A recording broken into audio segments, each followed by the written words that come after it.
कार्यक्रम के अगले चरण में हम बात करेंगे केले की खेती की जोखिम को कम करने और उसके उत्पादन को बढ़ाने की प्रवृत्ति के बारे में, यानी tissue culture. Welcome back everyone in our live program of Atmanirbhar Bharat. We are on a mission, join us. So let's start our live episode of Industrial Solution जहां आज हम बात करेंगे टिश्यू कल्चर के बारे में।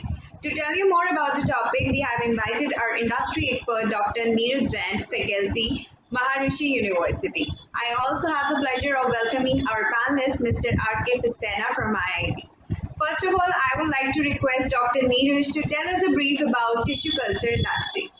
टिश्यू कल्चर अगर हम देखें कॉमन भाषा में बोलें या आम लोगों की भाषा में बोले तो टिश्यू कल्चर का मतलब है, अगर हम प्लांट टिश्यू कल्चर की बात करें तो एक छोटे से प्लांट के पार्ट को लेकर हम बहुत सारे प्लांट्स, हजारों लाखों प्लांट्स बना सकते हैं बहुत जल्दी लैब कंडीशंस के अंदर। और ये इसका मतलब ये है कि आप उसको ऐसे कंडीशंस देते हैं कि वो लैब के अंदर एक छोटे से पौधे से बहुत सारे पौधे बना के और फिर आप उनको फील्ड में ले जा सकते हैं।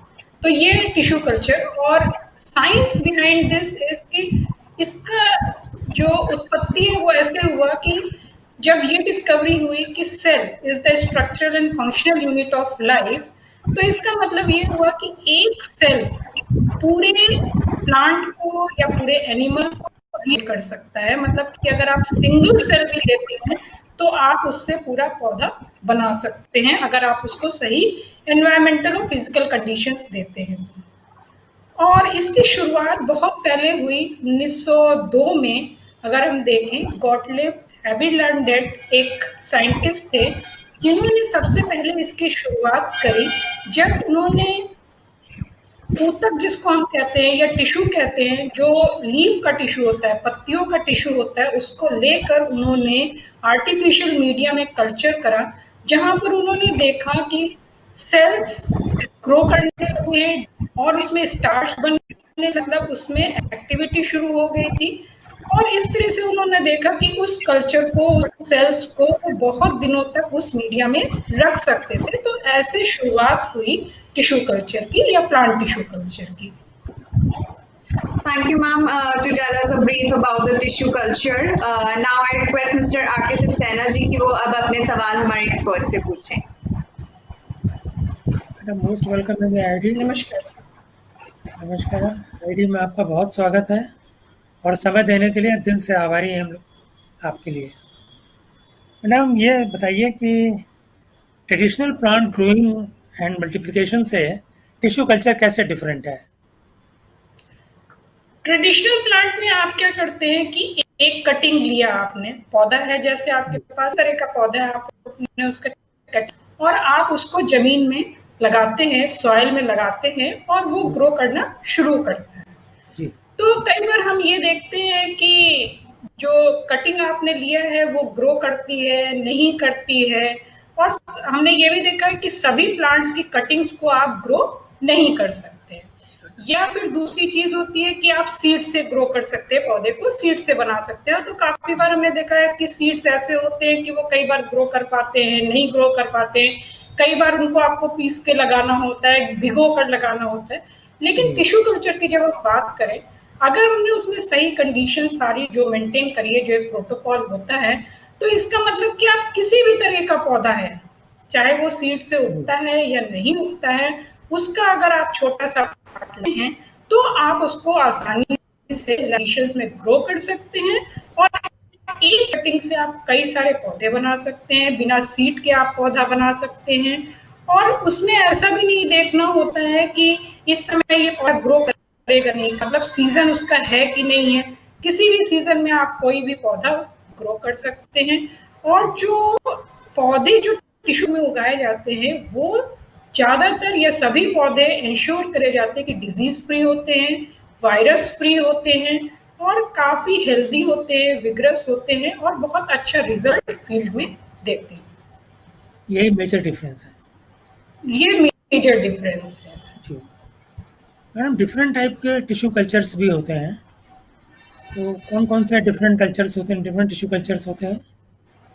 राइट। अगर हम टिश्यू कल्चर, हाँ, प्लांट टिश्यू कल्चर की क्योंकि हम यहाँ पर बात कर रहे हैं, जी, प्लांट टिश्यू कल्चर की बात कर तो जी, तो जैसे कि पहले इनको कई तरह से हम कैटेगराइज कर सकते हैं, कई ग्रुप्स में कैटेगराइज कर सकते हैं। जैसे सबसे पहले अगर हम देखें तो सॉलिड कल्चर हो सकते हैं या लिक्विड कल्चर हो सकते हैं।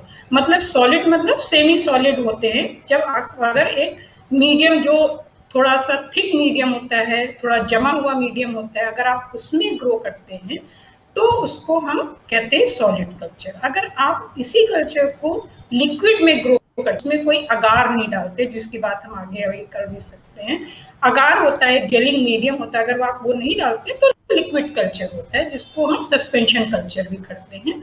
और अगर हम बात करें कि एक्सप्लांट जो मेन एक टिश्यू होता है जिसको ले शुरू करते हैं प्लांट को, तो उसमें आपने कौन सा एक्सप्लांट लिया उसके पे आप टिश्यू कल्चर को डिवाइड कर सकते हैं। जैसे कि आपने मेरिस्टेम कल्चर लिया है, मतलब कि आपने टिप लिया है या नोड लिया है, या फिर आपने ये देखा कि आपने एम्ब्रियो लिया है, या फिर आपने ओवरी लिया है या पॉलन लिया है, एंथर्स लिया है, उस हिसाब से भी इनको कल्चर के नाम दिए जाते हैं। दूसरा है, अगर आप ट्रांसजेनिक हाइब्रिड बना रहे हैं तो हाइब्रिड कल्चर हो गया, या फिर प्रोटोप्लास्ट यूज करके बना रहे हैं तो प्रोटोप्लास्ट कल्चर हो गया। तो इस तरह से हम अलग अलग तरह के कल्चर्स को सकते हैं। मैडम, कॉमर्शियल पर्पसेस के लिए अगर कोई नया एंटरप्रेन्योर टिश्यू कल्चर लैब मान लीजिए लगाना चाहता है, तो वो कैसे काम को स्टार्ट कर सकता है? टिश्यू कल्चर लैब लगाने के लिए जैसे कि हमें कोई भी चीज स्टार्ट करनी होती तो हमें उसका एक नॉलेज जरूरी होता है, राइट। जैसे कि टेक्निकल एक्सपर्टीज जो है, तो इसमें दो चीजें हो सकती। एक तो एक्सपर्टीज आपकी खुद की हो सकती है कि आप साइंस बैकग्राउंड के हैं, आपने बायोटेक्नोलॉजी में एमएससी करा है या पीएचडी करा है, तो आपका उसके पास नो हाउ है। आपने एमएससी करा है बायोलॉजी में या एमएससी करा है आपने बॉटनी में, इस तरह से, तो इसका मतलब आपके पास टेक्निकल एक्सपर्टीज हो सकती है। लेकिन अगर आपके पास नहीं है तो आप ट्रेनिंग ले सकते हैं, या फिर आप ऐसा भी कर सकते हैं कि आप एक्सपर्ट उसका इन्वॉल्व कर सकते हैं। पहली चीज तो ये है। दूसरी चीज ये है कि आपके पास फंड्स की अवेलेबिलिटी होनी चाहिए। आपको कोई भी चीज स्टार्ट करनी है, आपको बिल्डिंग बनाना है, आपके लिए उसके लिए लैंड चाहिए, केमिकल्स चाहिए, इक्विपमेंट्स चाहिए, मशीनरी चाहिए। इसका मतलब आपके पास फंड्स होने चाहिए। तीसरी चीज है कि आपके पास सभी चीजों को मार्केट करना। अगर हम कॉमर्शियल की क्योंकि बात करें तो हमें मार्केट कहाँ करना है, राइट। कॉमर्शियल की क्योंकि हम बात करें तो हमें मार्केट कहाँ करना है, हमारा मार्केट किसके लिए है, हम किसके लिए बनाना चाहते हैं, तो इसका मतलब उनका यूज क्या है, एंड यूजर्स हमारे कौन से होंगे। तभी हम एक चूज कर सकते हैं, सेलेक्ट कर सकते हैं कि हमें कौन सा प्लांट लगाना है, हमें किस चीज में जो है अपना कॉमर्शलाइजेशन करना है। फ्लोरिकल्चर हो सकता है, हॉर्टिकल्चर हो सकता है, प्लांटेशन क्रॉप्स मतलब ट्री जो होते हैं उनको लगाना है, कि हमें फूड क्रॉप्स लगाने हैं या हमें फलों वाले पौधे लगाने हैं। तो एक मार्केट सर्वे भी होना चाहिए। देन आपको ये भी देखना जरूरी है कि आप लोकेशन कहाँ पर है, आपको कहाँ अच्छा रहेगा अपना टिश्यू कल्चर प्लांट लगाने के लिए। लोकेशन का मतलब कि एक मार्केट से कनेक्टिविटी होनी चाहिए, ट्रांसपोर्ट अवेलेबिलिटी होनी चाहिए, वहाँ पर आपका थोड़ा ट्रैफिक से दूर होना चाहिए। क्योंकि जब हम कॉमर्शियल प्लांट टिश्यू कल्चर की बात करते हैं या टिश्यू कल्चर की बात करते हैं तो कंटामिनेशन के बहुत चांसेस रहते हैं। वहाँ पर आपका इसका मतलब अगर ट्रैफिक है, बहुत ऐसी इंडस्ट्री है जो कि डस्ट वगैरह निकालती है, तो इसका मतलब आपके कल्चर्स में कंटामिनेशन आने की बहुत ज़्यादा चांसेस हो जाते हैं।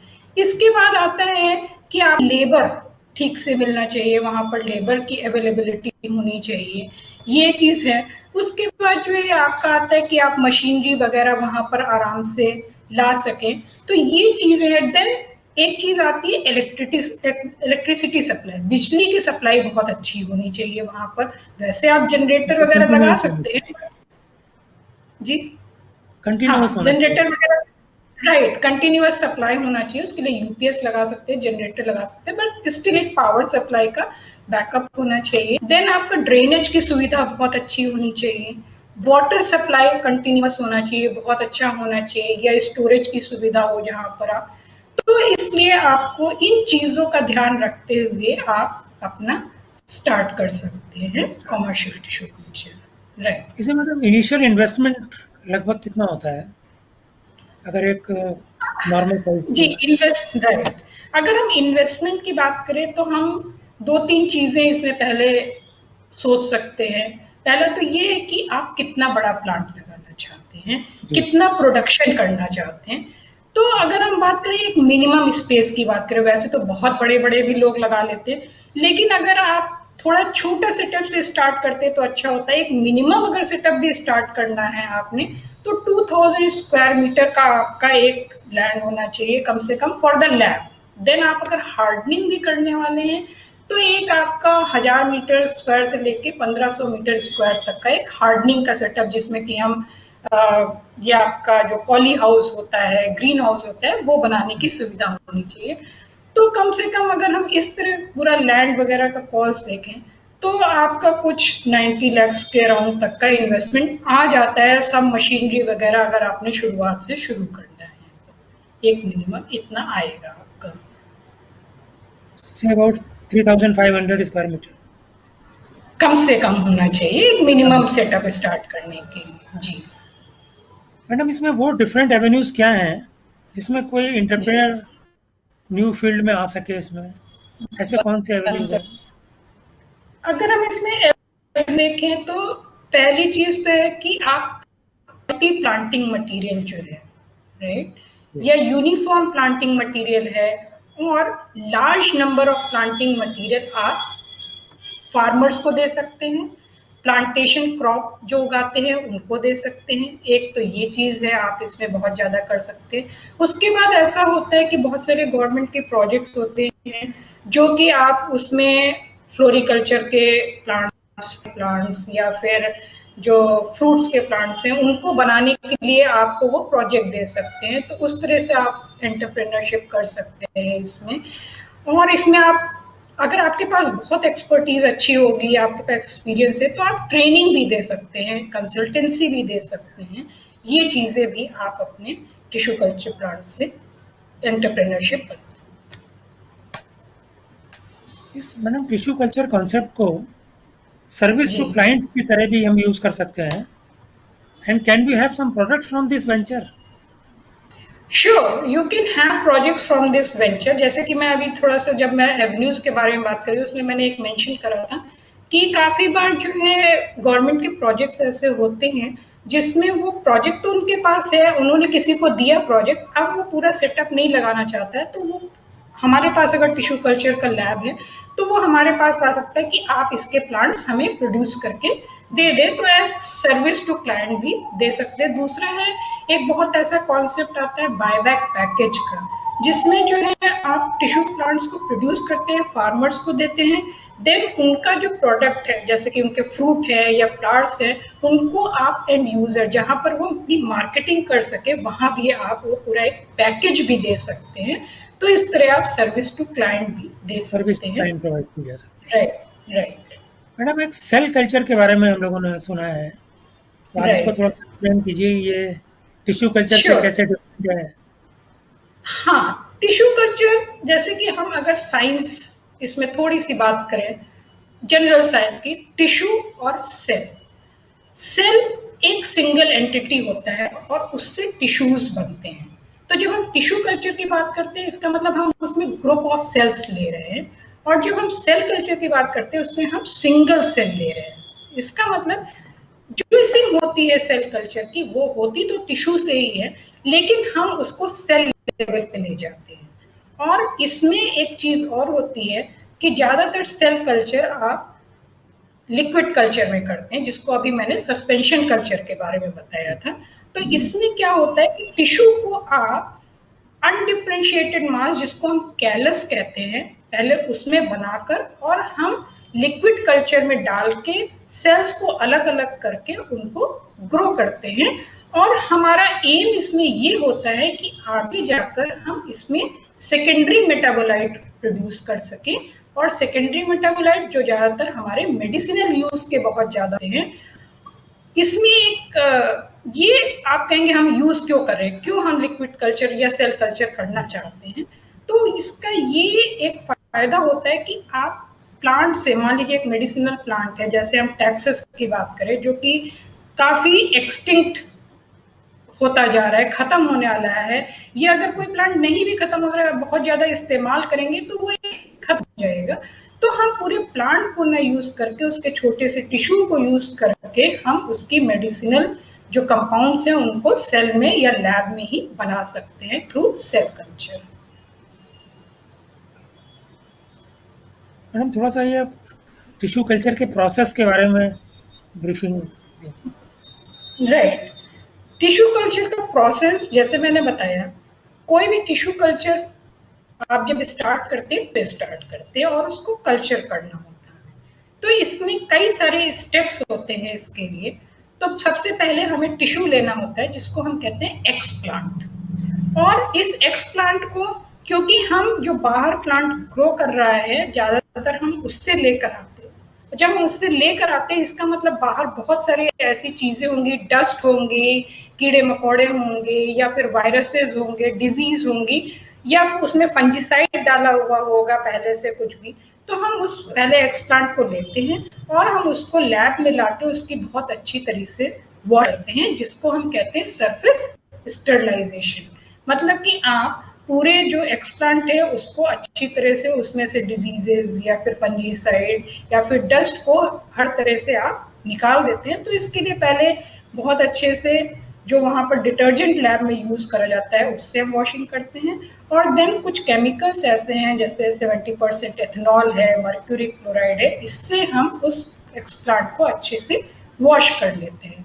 वॉश करने के बाद हम उसको ट्रिम करते हैं, छोटे छोटे पार्ट्स में डिवाइड करते हैं, लेकिन हमें ये ध्यान रखना है कि जो उसका ग्रोइंग पॉइंट है वो किसी भी तरह से खराब नहीं होना चाहिए, कट नहीं हो जाना चाहिए, वो इंटैक्ट रहना चाहिए। उसके बाद हम क्या करते हैं कि उस एक्सप्लांट को लेके हम कल्चर इनिशिएट करते हैं, मतलब हम कल्चर की शुरुआत करते हैं। तो कल्चर की शुरुआत करने का मतलब हम उस एक्सप्लांट को अब मीडिया में लगाएंगे, जिसको हम कहते हैं सिंथेटिक मीडिया या न्यूट्रिएंट मीडिया। तो इसका मतलब हम पहले मीडिया को बना लेते हैं, उसको ऑटोक्लेव कर लेते हैं, जो एक बहुत ही इंपॉर्टेंट प्रोसीजर है। ऑटोक्लेव का मतलब एक तरह के प्रेशर में कुकिंग होती है, जैसे आप प्रेशर कुकर में कोई चीज गर्म करके उसको पकाते हैं, तो ये एक प्रेशर कुकिंग का फॉर्मूला इसमें लगता है।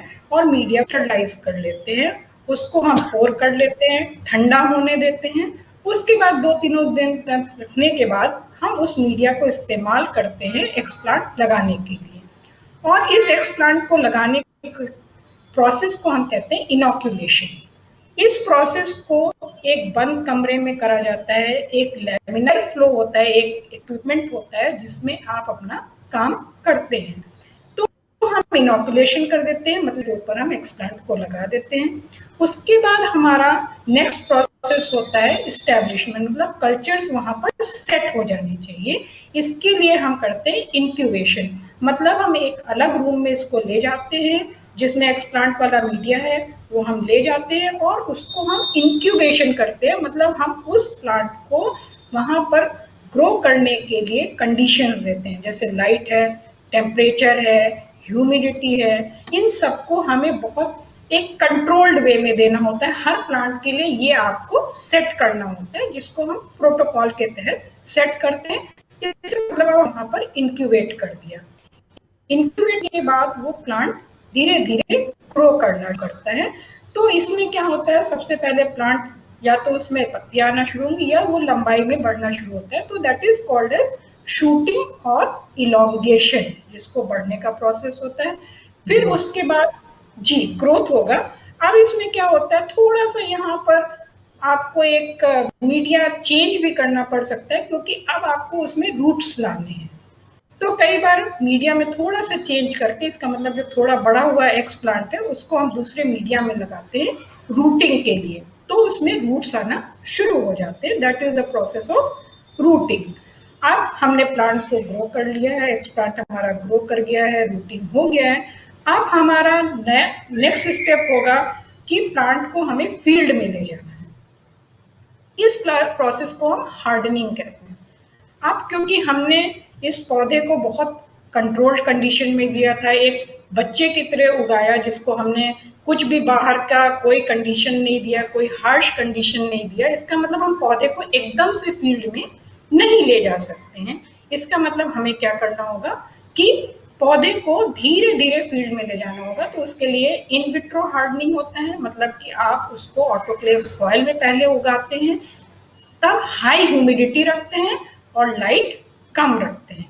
उस स्टेज में जब वो थोड़ा सा ग्रो हो जाता है तब हम उसको दूसरे प्रोसेस में हार्डनिंग में ले जाते हैं, जहां पर हम पॉली बैग्स में उसको ग्रो करते हैं। यहाँ पर हम ह्यूमिडिटी कम करेंगे और लाइट धीरे धीरे ज़्यादा करेंगे। अब क्या होगा, प्लांट इतना हेल्दी हो जाएगा, ग्रो हो जाएगा, छोटा सा प्लांटलेट बन जाएगा कि हम उसको अब बाहर सॉइल कंडीशन या फील्ड कंडीशन में ग्रो कर सकते हैं। अभी आपने मैडम ये न्यूट्रिएंट मीडियम की बात की, इसके क्या जी। कॉन्स्टिट्यूएंट होते हैं? राइट, न्यूट्रिएंट मीडियम जो कि एक बहुत ही इम्पोर्टेंट कंपोनेंट है टिश्यू कल्चर का, जिसमें जी। कि हम एक्सप्लांट को ग्रो करते हैं। न्यूट्रिएंट मीडियम में हम हर वो चीज़ देना चाहते हैं जो कि पौधे को सॉइल से मिलता है या मिट्टी से मिलता है। तो इसमें 4-5 कंपोनेंट्स हैं। एक है आपका इनऑर्गेनिक न्यूट्रिएंट्स, ऑर्गेनिक न्यूट्रिएंट्स, और इसमें आपके अमीनो एसिड्स होते हैं, विटामिन्स होते हैं और हार्मोन्स होते हैं। अगर हम इनऑर्गेनिक न्यूट्रिएंट्स की बात करें तो इसमें आपका मैक्रोन्यूट्रिएंट्स और माइक्रोन्यूट्रिएंट्स। मैक्रोन्यूट्रिएंट्स जैसे कि नाम से पता चल रहा है, मैक्रो मतलब कि आप ज़्यादा अमाउंट में ये न्यूट्रिएंट्स को देते हैं, जैसे कि हमारा नाइट्रोजन है, सल्फर है, फास्फोरस है, पोटेशियम है, मैग्नीशियम, इनको हम अमाउंट में देते हैं, ये हमारे मैक्रोन्यूट्रिएंट्स हैं। और साथ में हम देते हैं माइक्रोन्यूट्रिएंट्स, जैसे कि बोरॉन है, मैंगनीज है, जिंक है, कॉपर है, आयरन है, और इसके अलावा आयोडीन है, फ्लोरीन है, क्लोरीन है। इनको हम कम अमाउंट में देते हैं। तो हमारे इनऑर्गेनिक न्यूट्रिएंट्स हो गए, जिनको माइक्रोन्यूट्रिएंट्स और मैक्रोन्यूट्रिएंट्स के फॉर्म में देते हैं। देन हमारा आता है कार्बन सोर्स, जो कि एक बहुत इंपॉर्टेंट कंपोनेंट है। कार्बन सोर्स हम सुक्रोज के फॉर्म में, ज़्यादातर कल्चर्स में सुक्रोज के फॉर्म में जाता है। उसके बाद आपके ऑर्गेनिक कंपाउंड्स आते हैं, जिसमें आपके विटामिन होते हैं, जैसे आप अलग अलग विटामिन B5 है, B6 है, ये सब विटामिन आप इसमें देते हैं। देन अमीनो एसिड्स देते हैं, जिससे कि प्लांट को नाइट्रोजन मिल सके। और इसमें हम बहुत सारे ग्रोथ हार्मोन्स डालते हैं। ज़्यादातर ग्रोथ हार्मोन्स, आपका जो भी एक्सपेरिमेंट आप उसमें क्या करना चाहते हैं उसके हिसाब से ग्रोथ हार्मोन्स अलग अलग या रेशियो में दिए जा सकते हैं। जो मेन हार्मोन्स यूज होते हैं, auxin, cytokinin, gibberellic acid, ABA, abscisic acid जिसको कहते हैं, या एथिलीन दिया जा सकता है। ये मेन कंपोनेंट्स हैं। उसके अलावा जैसे कि मैंने पहले आपको बताया था कि आप लिक्विड मीडियम यूज कर रहे हैं या सॉलिड मीडियम यूज कर रहे हैं, इसके हिसाब से आप उसमें अगार डालते हैं। अगर सॉलिड मीडियम है तो अगार डालते हैं, और अगर सॉलिड मीडियम नहीं है, लिक्विड मीडियम बना रहे हैं, तो आप अगार उसमें नहीं डालते हैं। इसके अलावा इसमें एक चीज़ बहुत इंपॉर्टेंट होती है, उसका pH सेट करना। और जो pH सेट करना होता है वो ज़्यादातर हमारा 5.5 से लेके 5.8 तक होता है। और इसमें पानी आप मिलाते हैं, और आप जितना भी आप अमाउंट बनाना चाहते हैं वो आप बना सकते हैं। ये माइक्रो प्रोपगेशन को कैसे एक्सप्लेन करेंगे? Micro propagation, right. Micro propagation अगर हम देखें टिश्यू कल्चर से वो बहुत अलग नहीं है। कई बार लोग टिश्यू कल्चर और माइक्रो प्रोपगेशन को एक जैसा ही बात करते हैं, बट माइक्रो प्रोपगेशन, अगर हम बहुत स्ट्रिक्ट टर्म्स में माइक्रो प्रोपगेशन की बात करें, मतलब जो एक मल्टीप्लिकेशन स्टेज होता है टिश्यू कल्चर का, जहां पर आप पौधों की संख्या को बढ़ाते हैं, उसको हम माइक्रो प्रोपगेशन कहते हैं। अच्छा, इसका madam futuristic vision tissue culture का आपके हिसाब से क्या है? आप इसको कैसे फ्यूचरिस्टिक, राइट, फ्यूचरिस्टिक देखें या स्कोप देखें अगर हम, तो पहले तो ये कि मेनली टिश्यू कल्चर किसके लिए अभी तक यूज होता है। देखिए, जैसे मैंने आपको बताया कि जो पौधे हैं बाहर के एनवायरनमेंट में, तो वो लगातार उनको इस्तेमाल करते रहते हैं, और नए पौधे एक दिन खत्म हो जाएंगे। तो एक कंजर्वेशन के लिए ये सतह से ही बहुत स्कोप है। मतलब कि जो बायोसिटी है हमारी उसको हम संभाल के रख सकते हैं, कंजर्वेशन कर सकते हैं, क्योंकि हमें यहाँ पर सीड का वेट नहीं करना होता है। हम उस प्लांट के छोटे से पार्ट को लेके बहुत सारे प्लांट्स बना सकते हैं और ग्रो कर सकते हैं। तो कंजर्वेशन एक चीज है जो बहुत इंपॉर्टेंट है। देन उसके बाद जो है आप बहुत सारे पौधे बहुत जल्दी दे सकते हैं, जिस फ्लोरिकल्चर के हो सकते हैं या फिर हॉर्टिकल्चर के हो सकते हैं या फिर डिजीज फ्री आप प्लांट्स दे सकते हैं, स्ट्रेस टॉलरेंट प्लांट्स दे सकते हैं। ट्रांसजेनिक प्लांट्स बनाने के लिए या बढ़ाने के लिए जो टिश्यू कल्चर है वो बहुत ज़्यादा इस्तेमाल होता है। देन ऐसा होता है, हम देखते हैं कि जो नेचर में क्या होता है, कोई समान तरह के पौधों में ही हाइब्रिडाइजेशन हो सकता है और उससे नए पौधे बन सकते हैं। लेकिन यहाँ पर टिश्यू कल्चर में हम कोई दो पौधे ऐसे हैं जिनकी क्वालिटीज हमें अच्छी लग रही है, उन दोनों क्वालिटीज को हम एक पौधे में लाना चाहते हैं, तो हम वो टिश्यू कल्चर के द्वारा बना के हम ऐसे हाइब्रिड बना सकते हैं जिनमें उन दोनों प्लांट्स की क्वालिटीज हम ला सकते हैं।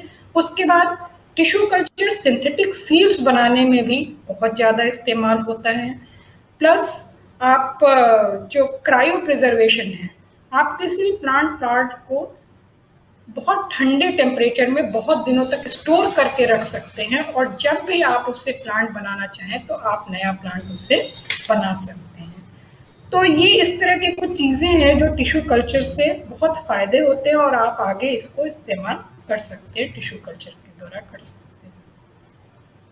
मैडम लास्ट में मैं एक रिक्वेस्ट आपसे ये करूँगा कि जो न्यू एंट्रेंट्स हैं इस फील्ड में, उनके लिए कोई मैसेज आपकी तरफ से? न्यू एंट्रेंट्स को मैं कहूँगी कि इसमें स्कोप काफ़ी ज़्यादा है और जो भी काम वो स्टार्ट करें तो एक बार मार्केट सर्वे जरूर कर लें कि किस तरह के पौधों की वहाँ पर जरूरत। बहुत लार्ज स्केल में ना शुरुआत करके एक स्मॉल स्केल से शुरुआत करें और धीरे धीरे बड़े स्केल पर उसमें जाते जाएं। हार्ड वर्क बहुत जरूरी है, कंटिन्यूअस मॉनिटरिंग बहुत जरूरी है कि आप बस एक बार आपने स्टार्ट कर लिया और एक आपने जो है उसको छोड़ दिया अपने वर्कर्स के ऊपर, वो नहीं हो सकता है। दूसरी चीज ये है कि आप रिटर्न एकदम से ना सोचे कि रिटर्न आने लगेगा, कुछ समय लगता है। आप एक इंक्यूबेशन पीरियड रखिए, जबकि आप इसमें मान लीजिए कम से कम 2 से 3 साल आप रखिए, जब आप इन्वेस्टमेंट जो करा है उसमें रिटर्न आने लगेगा। तो एक थोड़ा पेशेंस भी चाहिए आपको, एकदम से आप रिटर्न की सोचे नहीं कि रिटर्न आने लगेगा एकदम। तो आप थोड़ा सा उसमें टाइम दे उसको एस्टैब्लिश करने के लिए। एक्सपर्टीज आपकी अच्छी होनी चाहिए, अगर आपके पास नहीं है तो आप ट्रेनिंग ले लें, नहीं तो आप दूसरी एक्सपर्टीज ले लें। और एक बात मैं और कहना चाहूँ जिसके बारे में यहाँ पे हमने बात नहीं करी है, वो है सर्टिफिकेशन की बात। सर्टिफिकेशन एक बहुत ही इम्पॉर्टेंट चीज है। सर्टिफिकेशन का मतलब है कि जो आप पौधे बना रहे हैं या जो आपने लैब बनाई है उसका एक सर्टिफिकेट आपको मिल जाए कि आपकी लैब ठीक है, जो भी यहाँ प्रोसेसेस हैं वो ठीक से चल रहे हैं और जो आप प्लांट बना रहे हैं वो वायरस फ्री है और ट्रू टू टाइप है, मतलब एक जैसे पौधे यहाँ पर बन रहे हैं। तो ये सर्टिफिकेशन डीबीटी एक सेल है जो कि सर्टिफिकेशन करता है और इसके लिए पूरे देश भर में कुछ लैब्स भी जो है असाइन करी गई है जो ये सर्टिफिकेशन देती है।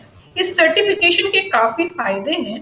वो फायदे ये हैं कि आपको इससे सब्सिडी मिलती है, इससे फंडिंग मिलती है, इवन आप जिन फार्मर्स को ये देते हैं उनको भी सब्सिडी मिलती है इस सर्टिफिकेशन से, और आपकी लैब की जो क्रेडिबिलिटी है वो बहुत बढ़ जाती है, आपके पौधे लोग लेने आएंगे। तो सर्टिफिकेशन भी बहुत जरूरी है। ठीक है मैडम, बहुत बहुत धन्यवाद आपको समय देने के लिए। Thank you, Dr. Neeraj Jain, for sharing your wonderful expertise in the field of tissue culture.